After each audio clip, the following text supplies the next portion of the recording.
ভারতের এক অপ্রত্যাশিত সিদ্ধান্তে হঠাৎ করেই ভাগ্য খুলে গেল বাংলাদেশের। আসিয়ান কাপে লাল সবুজের প্রতিনিধিদের খেলার সুযোগ তৈরি হতেই ফুটবল পাড়ায় বইছে দারুণ উচ্ছ্বাস। কিন্তু এই আনন্দের মাঝে নেমে এসেছে নতুন এক নাটকীয় মোড়।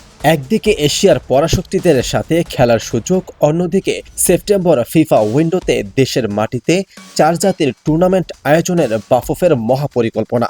বাফুফে আর কোচের মধ্যকার জরুরি মিটিংয়ে থাইল্যান্ড বা আসিয়ান কাপে যাওয়া নিয়ে তৈরি হয়েছে গভীর অমিল। কোচের ভাবনা, র্যাঙ্কিংয়ে অনেক এগিয়ে থাকা দলগুলোর সাথে আমরা পেরে উঠব না। কিন্তু প্রশ্ন হলো, মাঠের লড়াই শুরুর আগেই এই পিছিয়ে আসার মানসিকতা কেন?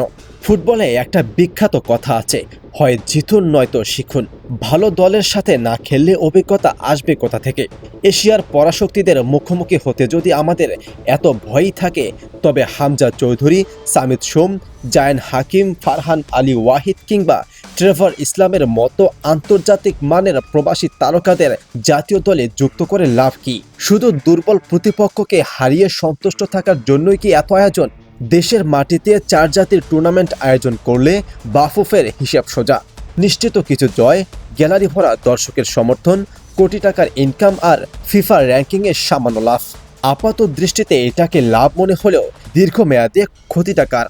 সাফ চ্যাম্পিয়নশিপের আগে আসিয়ান কাপের মতো হাই প্রোফাইল টুর্নামেন্টে খেলার যে সুবর্ণ সুযোগ এসেছে, শক্ত পরীক্ষার মুখে না দাঁড়িয়ে তা হাতছাড়া করা কি বুদ্ধিমানের কাজ হবে?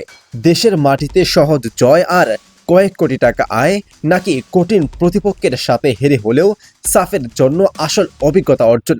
সাফের আগে বাংলাদেশের জন্য কোনটা বেশি মহা গুরুত্বপূর্ণ বলে মনে করেন আপনি? বাফুফের পরিকল্পনা নাকি কোচের থিওরি? কোনটা সঠিক? আপনার মূল্যবান মতামত জানিয়ে দিন নিচের কমেন্ট বক্সে।